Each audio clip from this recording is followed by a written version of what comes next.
இன்றைய முக்கிய நிகழ்வுகள். பட்ஜெட்டில் அனைத்து மாநிலத்திற்கும் பாரபட்சமின்றி திட்டங்கள். மத்திய அமைச்சர் முருகன் பேட்டி.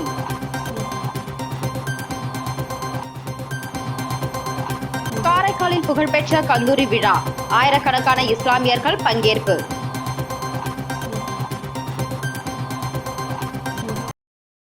மத்திய பட்ஜெட்டில் புதுச்சேரிக்கு 3432 கோடி ரூபாய் ஒதுக்கப்பட்டுள்ளதாகவும், புதுச்சேரிக்கு எந்த நிதி நெருக்கடியும் இல்லை என்றும், பாரபட்சமின்றி அனைத்து மாநிலங்களுக்கும் தேவையான திட்டங்கள் பட்ஜெட்டில் அறிவிக்கப்பட்டுள்ளதாக மத்திய இணையமைச்சர் முருகன் தெரிவித்துள்ளார். புதுச்சேரியில் செய்தியாளர்களை சந்தித்த மத்திய இணையமைச்சர் முருகன், டெல்லியில் வரலாற்று சிறப்புமிக்க வெற்றியை பாஜக பெற்றுள்ளதாகவும், கடந்த 10 ஆண்டுகளில் இங்கிலாந்தை பின்தள்ளி வளர்ந்து வரும் பொருளாதார நாடுகள் வரிசையில் இந்தியா 5வது நாடாக உள்ளது என்றும், அடுத்த 25 ஆண்டு வளர்ச்சிக்கான மிக சிறந்த பட்ஜெட் தாக்கல் செய்யப்பட்டுள்ளதாக கூறினார். மேலும் பட்ஜெட்டில் புதுச்சேரிக்கு 3432 கோடி ஒதுக்கப்பட்டுள்ளதாகவும், இது தவிர புதுச்சேரியில் உள்ள ஜிப்மர் மருத்துவமனைக்கென்று தனியாக 1450 கோடி ஒதுக்கப்பட்டுள்ளது. மேலும் 186 கோடி புதுச்சேரியின் குடிநீர் தேவைக்காக ஒதுக்கீடு செய்யப்பட்டுள்ளதாகவும், புதுச்சேரி, காரைக்கால், மாஹே ரயில்வே நிலையங்களை மேம்படுத்த நடவடிக்கை மேற்கொள்ளப்பட்டுள்ளது என்றும், புதுச்சேரிக்கு எந்த ஒரு நிதி நெருக்கடியும் இல்லை எனவும், தேவையான நிதியை மத்திய அரசு வழங்கி வருவதாகவும், மேலும் கூடுதல் நிதி தேவை என்றாலும் மத்திய அரசு வழங்கும் என தெரிவித்த முருகன், மத்திய பட்ஜெட்டில் அனைத்து மாநிலங்களுக்கும் பாரபட்சமின்றி திட்டங்கள் அறிவிக்கப்பட்டுள்ளதாகவும், மொத்தத்தில் நாட்டின் வளர்ச்சிக்கும் மக்களின் தேவைக்கும் ஏற்ற பட்ஜெட்டாக இந்த பட்ஜெட் உள்ளதாக தெரிவித்தார். முன்னதாக பத்மஸ்ரீ விருது அறிவிக்கப்பட்டுள்ள புதுச்சேரி தவில் கலைஞர் தட்சிணாமூர்த்திக்கு மத்திய இணையமைச்சர் முருகன், புதுச்சேரி பாஜக மேலிட பொறுப்பாளர் நிர்மல்குமார் சுரானா ஆகியோர் சால்வை அணிவித்து வாழ்த்து தெரிவித்தனர். நாம தேவையான பட்ஜெட்டை பாண்டிச்சேரிக்கு கொடுத்துருக்குறோம். இன்னும் பாண்டிச்சேரிக்கு எவ்வளவு வேணும்னாலும் பாண்டிச்சேரிக்கு கொடுப்பதற்கு நாம் ஏற்கனவே கொடுத்துருக்கோம். ஒவ்வொரு வருஷமும் கொடுத்துட்ருக்கோம்.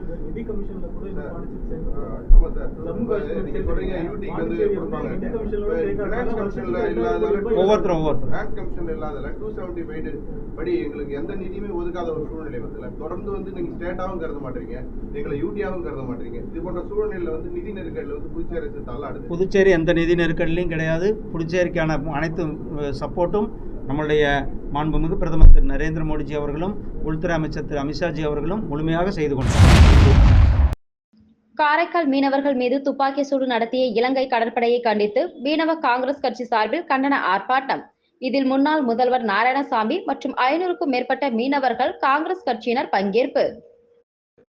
காரைக்கால் அடுத்த கிளிஞ்சல்மேடு மீனவ கிராமத்தை சேர்ந்த ஆனந்தவேல் என்பவருக்கு சொந்தமான விசைப்படகில் காரைக்கால் துறைமுகத்தில் இருந்து சென்ற படகில் காரைக்கால், மயிலாடுதுறை, நாகப்பட்டினம் மாவட்டங்களை சேர்ந்த 13 மீனவர்களை கடந்த மாதம் இரவு எல்லை தாண்டி மீன் பிடித்ததாக கூறி இலங்கை கடற்படையினர் துப்பாக்கி சூடு நடத்தி அவர்களை கைது செய்துள்ளனர்.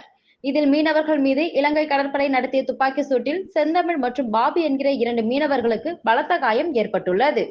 இந்த நிலையில் காரைக்கால் மீனவர்கள் மீது இலங்கை கடற்படையினர் துப்பாக்கி சூடு நடத்திய இலங்கை கடற்படையை கண்டித்தும், கைது செய்யப்பட்ட மீனவர்கள் மற்றும் காயமடைந்த மீனவர்களை விடுதலை செய்ய நடவடிக்கை எடுக்காத மத்திய மற்றும் புதுச்சேரி மாநில அரசை கண்டித்தும் இன்று காரைக்கால் மாவட்ட மீனவ காங்கிரஸ் கட்சி சார்பில் காரைக்கால் புதிய பேருந்து நிலையம் அருகே கண்டன ஆர்ப்பாட்டம் நடைபெற்றது. இதில் புதுச்சேரி மாநில முன்னாள் முதல்வர் நாராயணசாமி, 500க்கும் மேற்பட்ட காரைக்கால் மாவட்ட மீனவர்கள் மற்றும் காங்கிரஸ் கட்சியினர் கலந்து கொண்டனர்.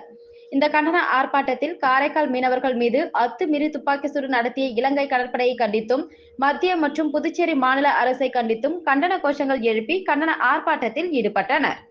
இதனை அடுத்து செய்தியாளர்களிடம் பேசிய புதுச்சேரி மாநில முன்னாள் முதலமைச்சர் நாராயணசாமி, இலங்கை கடற்படையால் துப்பாக்கி சூடு நடத்தி காயப்பட்டு இலங்கை சிறையில் உள்ள காரைக்கால் மீனவர்கள் மற்றும் அவர்களது படகை விடுதலை செய்ய புதுச்சேரி மாநில முதலமைச்சர் ரங்கசாமி மற்றும் அமைச்சர்கள் டெல்லி சென்று மத்திய வெளியுறவுத்துறை அமைச்சர் மற்றும் பிரதமரை சந்தித்து கோரிக்கை வைக்க நடவடிக்கை எடுக்கவில்லை என்றால் தொடர் போராட்டத்தில் ஈடுபடப்படும் என்று முன்னாள் முதலமைச்சர் நாராயணசாமி எச்சரிக்கை விடுத்துள்ளார்.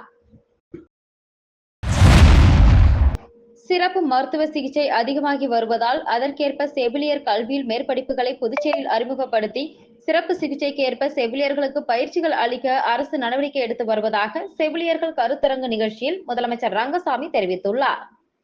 புதுச்சேரி கதிர்காமம் இந்திரா காந்தி மருத்துவக் கல்லூரி மற்றும் ஆராய்ச்சி மையத்தில் அரசு செவிலியர் கல்லூரி மற்றும் இந்திய மனநல சிகிச்சை செவிலியர் அமைப்பும் நடத்தும் 1ஆம் ஆண்டு தேசிய கருத்தரங்கில் சிறப்பு விருந்தினராக முதலமைச்சர் ரங்கசாமி கலந்து கொண்டு குத்துவிளக்கேற்றி கருத்தரங்கை துவங்கி வைத்தார்.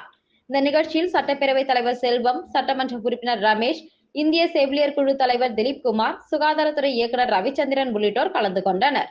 இன்றிலிருந்து 3 நாட்கள் நடைபெறும் இக்கருத்தரங்கில் 21 மாநிலங்களில் இருந்து செவிலியர் மாணவர்கள் கலந்து கொண்டு ஆராய்ச்சி கட்டுரைகளை வெளியிட்டனர். தொடர்ந்து நிகழ்ச்சியில் பேசிய முதலமைச்சர் ரங்கசாமி, புதுச்சேரி மாநிலத்தில் மக்கள் தொகை அடிப்படையில் பார்த்தால் செவிலியர் கல்லூரிகள் அதிகமாகவே உள்ளது. ஏழை குழந்தைகள் மருத்துவ கல்வியை பெறும் வாய்ப்பை அரசு ஏற்படுத்தியிருப்பதுடன் அவர்களுக்கான வேலை வாய்ப்புகளையும் ஏற்படுத்தி வருகிறது. மேலும் அரசு மருத்துவமனைகளில் காலி பணியிடங்கள் நிரப்ப நடவடிக்கை எடுக்கப்பட்டு வருகிறது. அரசு மருத்துவமனைகளில் செவிலியர் பெறும் ஊதியத்தை போல தனியார் மருத்துவமனைகளிலும் அதிக ஊதியம் கிடைக்கும் வகையில் அரசு உத்தரவிட்டுள்ளது. அரசு நிர்ணயித்துள்ள ஊதியத்தையே தனியார் மருத்துவமனைகள் வழங்க நடவடிக்கை மேற்கொள்ளப்பட்டுள்ளது. தற்போது சிறப்பு மருத்துவ சிகிச்சை அதிகமாகி வருகிறது. ஆகவே அதற்கேற்ப செவிலியர் கல்வியில் மேற்படிப்புகளை புதுச்சேரியில் அறிமுகப்படுத்தி சிறப்பு சிகிச்சைக்கேற்ப பயிற்சிகள் அளிக்கவும் அரசு நடவடிக்கை எடுத்து வருவதாகவும், புதுச்சேரி சிறிய மாநிலம், ஆகவே இங்கு அதிகமானோர் செவிலியர்களாக படித்து முடித்து வெளி மாநிலம், வெளிநாடுகளில் பணிகளை மேற்கொள்ளும் வகையில் ஏற்பாடுகள் செய்யப்பட்டு வருவதாக அவர் தெரிவித்தார். புதுச்சேரி நோனாங்குப்பம் பகுதியில் நள்ளிரவு நேரத்தில் போக்குவரத்து நெரிசல் ஏற்பட்ட நிலையில் அவ்வழியாக சென்ற சபாநாயகர் செல்வம் தனது காரில் இருந்து இறங்கி போக்குவரத்து நெரிசலை சரி செய்தார். புதுச்சேரி கடலூர் சாலையில் நோனாங்குப்பம் பகுதியில் உள்ள பாலத்தில் லாரி ஒன்று பழுதாகி நின்றது. இதனால் அப்பகுதியில் கிட்டத்தட்ட 2 மணி நேரத்திற்கு மேலாக போக்குவரத்து நெரிசல் ஏற்பட்டு வாகனங்கள் சிக்கி தவித்து வந்தன. இதனிடையே அவ்வழியாக சென்ற புதுச்சேரி சபாநாயகர் செல்வம் உடனடியாக தனது காரில் இருந்து இறங்கி தானே போக்குவரத்து நெரிசலை சரி செய்தார். மேலும் உடனடியாக போக்குவரத்து காவல்துறையினருக்கும் தகவல் தெரிவித்து பழுதாகி நின்ற லாரியையும் அங்கிருந்து அப்புறப்படுத்தினார். நள்ளிரவு நேரத்தில் கிட்டத்தட்ட 1 மணி நேரத்திற்கும் மேலாக சபாநாயகரை சாலையில் நின்றவாறு போக்குவரத்து நெரிசலை சரி செய்ததை அவ்வழியாக சென்றவர்கள் பெரிதும் பாராட்டினர்.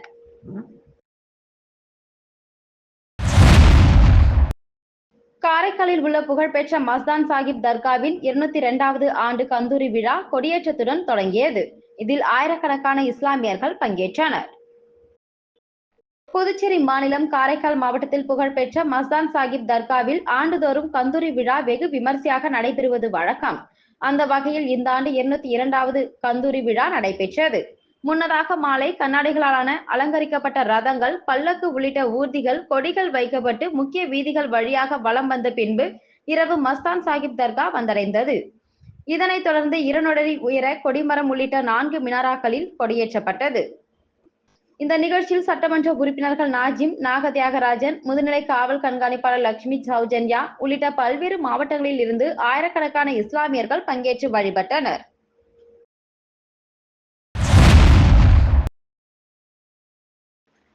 காரைக்கால் அடுத்த வடமாவட்டம் பகுதியில் உள்ள NP சர்வதேச பள்ளியில் 6வது ஆண்டு விழா நடைபெற்றது. பள்ளியின் தலைவர் டாக்டர் முஜிபுர் ரஹ்மான் தலைமை தாங்கினார். பள்ளியின் இயக்குநர் தலைவர் டாக்டர் முகமது அலி, பள்ளியின் முதல்வர் லிஜிசேகரன் ஆகியோர் ஆண்டு அறிக்கை வாசித்தனர். விழாவில் சிறப்பு விருந்தினராக இந்திய விமானப்படையில் பணிபுரிந்து ஓய்வு பெற்ற விமானி செந்தில்குமார் கலந்து கொண்டு பேசும்போது, மாணவர்களுக்கு கல்வி எந்த அளவுக்கு முக்கியமோ அதேபோல் கலை பங்களிப்பு முக்கியம். பள்ளி பருவத்தில் ஆண்டு விழாக்களில் இதுபோன்ற கலை நிகழ்ச்சிகளில் மாணவர்கள் அதிகம் கலந்து கொண்டு தனித்திறமையை வெளிப்படுத்த வேண்டும். அது மட்டுமல்லாமல் நம் நாட்டின் முக்கிய துறைகளில் ஒன்றான விமானத்துறைகளில் மாணவர்களாகிய நீங்கள் அதிக நாட்டம் கொண்டு அதில் அர்ப்பணிப்பு உணர்வோடு பங்களிக்க வேண்டும் என்றார். தொடர்ந்து 2024-25 கல்வியாண்டில் பல்வேறு கல்வி சார்ந்த போட்டிகளில் வெற்றி பெற்ற அனைத்து மாணவ மாணவிகளுக்கும் பரிசுகளை, கோப்பையை வழங்கினார். தொடர்ந்து மாணவ மாணவிகள் பங்கேற்ற கலை நிகழ்ச்சிகள் நடைபெற்றது. முன்னதாக ஆசிரியர் பவித்ரா அனைவரையும் வரவேற்றார். முடிவில் ஆசிரியர் வைத்தீஸ்வரன் நன்றி கூறினார். விழாவிற்கான சிறப்பு ஏற்பாடுகளை பள்ளியின் முதல்வர் தலைமையில் ஆசிரியர்கள் மற்றும் ஊழியர்கள் செய்திருந்தனர். The award of grade 6. We then have Sendam grade 7, the class topper. We have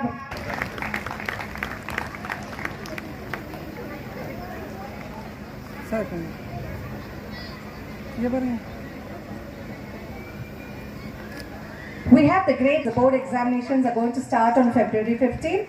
We have the class topper here, Akshay Priya of grade 10. The class toppers awards are completed and now we are going into the subject topper. They may be Mufiz of junior KG. Sir.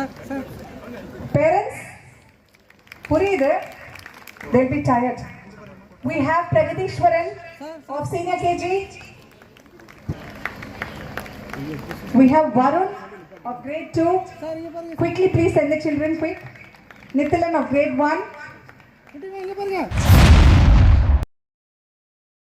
Villupuram மாவட்டம் வானூர் அருகே 140 ஆண்டுகள் பழமை வாய்ந்த குட்டி ஆண்டவர் ஆலய மகா கும்பாபிஷேக விழாவில் திரளான பக்தர்கள் பங்கேற்று சுவாமி தரிசனம் செய்தனர். விழுப்புரம் மாவட்டம் வானூர் அருகே உள்ள இடையஞ்சாவடி கிராமத்தில் எழுந்தள்ளியுள்ள 140 ஆண்டுகள் பழமை வாய்ந்த அருள்மிகு குட்டி ஆண்டவர் ஆலய கும்பாபிஷேகமானது வெகு விமர்சையாக நடைபெற்றது. முன்னதாக கடந்த 8ஆம் தேதி காலை மங்கள இசையுடன் விக்னேஸ்வர பூஜை, மகா கணபதி ஹோமம், மகாலட்சுமி ஹோமம், நவகிரக ஹோமம் உள்ளிட்ட பூஜைகளுடன் துவங்கியது. இதனைத் தொடர்ந்து இன்று காலை மங்கள இசை, விக்னேஸ்வர பூஜை, 2ஆம் கால பூஜை, பிரம்மசக்தி, ரக்ஷா பந்தனன், நாடி சந்தானம், தத்துவார்ச்சனை, இதனைத் தொடர்ந்து பூர்ணாகதி, யாத்ராதானம், கடம் புறப்பாடு நடைபெற்றது. இதனைத் தொடர்ந்து மங்கள வாத்தியங்கள் முழங்க, பாட்டாச்சாரியர்கள் வேத மந்திரங்கள் முழங்க, மூலவர் குட்டி ஆண்டவர் அய்யனாரப்பன் ஆலய கோபுர கலசத்திற்கு புனித நீர் ஊற்றப்பட்டது. இதனைத் தொடர்ந்து பரிவார மூர்த்திகளான ஸ்ரீ பால விநாயகர், ஸ்ரீ பாலமுருகன், ஸ்ரீ தட்சிணாமூர்த்தி, ஸ்ரீ சிவன், ஸ்ரீ துர்க்கை உள்ளிட்ட பரிவார மூர்த்திகளுக்கு புனித நீர் ஊற்றப்பட்டது. இதில் சுற்று வட்டார பகுதிகளை சேர்ந்த திரளான பக்தர்கள் கலந்து கொண்டு சுவாமி தரிசனம் செய்தனர். நிகழ்ச்சிக்கான ஏற்பாட்டினை குலதெய்வ வழிபாட்டாளர்கள் மற்றும் இடையஞ்சாவடி கிராம பொதுமக்கள் வெகு விமர்சையான முறையில் செய்திருந்தனர். மேலும் விழாவில் கலந்து கொண்ட 1000க்கும் மேற்பட்ட பக்தர்களுக்கு அறுசுவை விருந்து வழங்கப்பட்டது.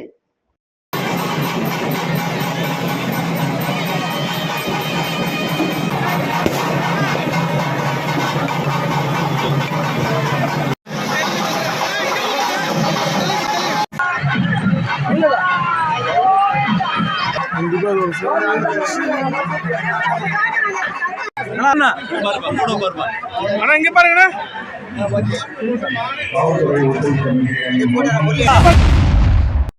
ஃபியூச்சர் ஸ்டார் ஸ்போர்ட்ஸ் அகாடமி சார்பில் நடைபெற்ற மினி மராத்தான் போட்டியில் வெற்றி பெற்றவர்களுக்கு ரூபாய் 1 லட்சம் மதிப்பிலான பரிசுகள் வழங்கி பாராட்டப்பட்டது. ஃபியூச்சர் ஸ்டார் ஸ்போர்ட்ஸ் அகாடமி சார்பில் பாண்டிச்சேரி மினி மராத்தான் போட்டி புதுச்சேரி கடற்கரை சாலை காந்தி சிலை அருகே நடைபெற்றது. இதில் சுமார் 1500க்கும் மேற்பட்ட ஆண்கள், பெண்கள், மாணவர்கள் என 19 வயதிற்குட்பட்டவர்கள் கலந்து கொண்டு தங்களது திறமைகளை வெளிப்படுத்தினார்கள். இந்த நிகழ்ச்சியில் சிறப்பு விருந்தினராக ஐஸ்வர்யம் ஆயில் உரிமையாளர் சதீஷ்குமார் தலைமை தாங்கி போட்டியினை துவக்கி வைத்தார். மேலும் இதில் சிறப்பு அழைப்பாளராக ரெயின்போ மெட்ரிக் ஸ்கூல் தாளாளர் Abdul Bhagat, Indira Indian case service உரிமையாளர் பரசுராமன், ரெயின்போ மெட்ரிக் ஸ்கூல் முதல்வர் சுமதி ஆகியோர் கலந்து கொண்டு வெற்றி பெற்ற மாணவர்களுக்கு ரூபாய் 1 லட்சம் மதிப்பிலான பரிசுகளை வழங்கி பாராட்டினார்கள். மேலும் கலந்து கொண்டவர்களுக்கு சான்றிதழ்களும் வழங்கப்பட்டது. நிகழ்ச்சிக்கான ஏற்பாடுகளை ஃபியூச்சர் ஸ்டார் ஸ்போர்ட்ஸ் அகாடமி நிர்வாக இயக்குனர் டயானா மோகன்தாஸ் உட்பட நிர்வாகிகள் செய்திருந்தனர். புதுடில்லி சட்டப்பேரவை தேர்தலில் பாஜக வெற்றி பெற்று ஆட்சி பிடித்ததை தொடர்ந்து ஊசுடு தொகுதி பாஜகவினர் பட்டாசுகள் வெடித்தும் இனிப்புகள் வழங்கியும் கொண்டாடினர். புதுடில்லி சட்டப்பேரவை தேர்தல் கடந்த 5ஆம் தேதியன்று நடைபெற்று சனிக்கிழமை வாக்குகள் எண்ணப்பட்டன. இதில் பாஜக பெரும்பான்மை இடங்களை கைப்பற்றி ஆட்சி அமைக்கிறது. இந்த வெற்றியை கொண்டாடும் வகையில் ஊசுடு தொகுதி பாஜக நிர்வாகிகள், தொண்டர்கள் 10 கண்ணு சந்திப்பில் ஒன்று திரண்டு அமைச்சர் சாய் சரவணகுமார் அறிவுறுத்தலின்படி, தொகுதி ஒருங்கிணைப்பாளர் சாய் தியாகராஜன் வழிகாட்டுதலின்படி மகிழ்ச்சியுடன் முழக்கமிட்டனர். இந்த நிகழ்ச்சியில் பாஜக தொகுதி தலைவர் முத்தாலு முரளி, பொதுச் செயலாளர் சிவசங்கர், மகளிர் அணி மல்லிகா, கிளை தலைவர்கள் முரளி, குப்புசாமி, ஏழுமலை, கோபி, ஜீவா, மைக்கேல், அஜித்குமார் மற்றும் இளைஞர் அணி உலகு கட்சி நிர்வாகிகள் ரகுராமன், கவிதா, விஜி மற்றும் கட்சி பிரமுகர்கள் ஏராளமானோர் கலந்து கொண்டனர். தொடர்ந்து வெற்றியை கொண்டாடும் வகையில் பொதுமக்களுக்கு இனிப்புகள் வழங்கப்பட்டன. கூடப்பாக்கம் அண்ணாமலை ரெட்டியார் அரசு மேல்நிலைப் பள்ளியில் நடைபெற்ற விளையாட்டுப் போட்டியில் வெற்றி பெற்ற மாணவ மாணவிகளுக்கான பரிசளிப்பு விழா நடைபெற்றது. புதுச்சேரி மாநிலம் கூடப்பாக்கம் அண்ணாமலை ரெட்டியார் அரசு மேல்நிலைப் பள்ளியில் பள்ளி மாணவ மாணவிகளுக்கான ஓட்டப்பந்தயம், உயரம் தாண்டுதல், நீளம் தாண்டுதல், கபடி, கொக்கோ, நாற்காலி போட்டி உள்ளிட்ட பல்வேறு விளையாட்டுப் போட்டிகள் நடத்தப்பட்டன. மேலும் பல்வேறு போட்டிகளில் வெற்றி பெற்ற மாணவர்களுக்கு பரிசளிப்பு விழா நேற்று நடைபெற்றது. இந்த நிகழ்ச்சிக்கு துணை முதல்வர் பாக்கியலட்சுமி, தலைமை ஆசிரியர் ஆகியோர் முன்னிலை வகித்தனர். இதில் சிறப்பு விருந்தினராக பாஜக மாநில செயலாளர் ஜெயக்குமார் ரெட்டியார், ஊசுடு தொகுதி பாஜக ஒருங்கிணைப்பாளர் தியாகராஜன் மற்றும் முக்கிய பிரமுகர்கள் ராமச்சந்திரன், பூபாலன் மற்றும் பாஜக ஊசுடு தொகுதி பொதுச் செயலாளர் சிவசங்கர், ஆசிரியர் பெருமக்கள் கலந்து கொண்டனர். மேலும் பொதுத் தேர்வு எழுதவுள்ள மாணவர்களுக்கு சிறப்பு வகுப்புகள் நடைபெறுகின்றன. அவர்களுக்கு சிற்றுண்டி வழங்கப்படும் என்றும் தெரிவிக்கப்பட்டது. கடந்த 7ஆம் தேதி லாஸ்பேட்டை சேர்ந்த மோகன பிரகாஷ் என்பவர் தன்னுடைய 42,000 ரூபாய் மதிப்புடைய செல்போனை இருசக்கர வாகனத்தில் வரும்பொழுது தவறவிட்டார். உடனடியாக இணையவழி காவல் நிலையத்திற்கு வந்து புகார் கொடுத்தார். மேற்படி கைபேசி எங்கு இருக்கிறது என்று கண்டுபிடித்த இணையவழி போலீசார் உடனடியாக அந்த கைபேசியை மீட்டு அவருக்கு கொடுத்தனர். அவருடைய போனை தொலைந்த 1 மணி நேரத்திலேயே மீட்டுக் கொடுத்த இணையவழி போலீசாருக்கு நன்றி செலுத்தும் விதமாக பொன்னாடை போர்த்தி நன்றி தெரிவித்தார். மீண்டும் இன்றைய முக்கிய நிகழ்வு. பட்ஜெட்டில் அனைத்து மாநிலத்திற்கும் பாரபட்சமின்றி திட்டங்கள். மத்திய அமைச்சர் முருகன் பேட்டி.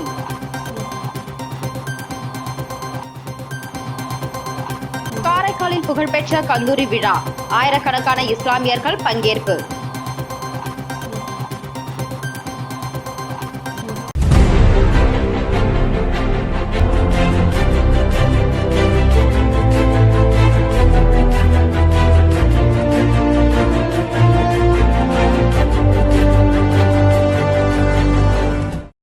செய்திகளை உடனுக்குடன் தெரிந்து கொள்ள ஆஸ்கர் யூடியூப் சேனலை சப்ஸ்கிரைப் செய்யவும்.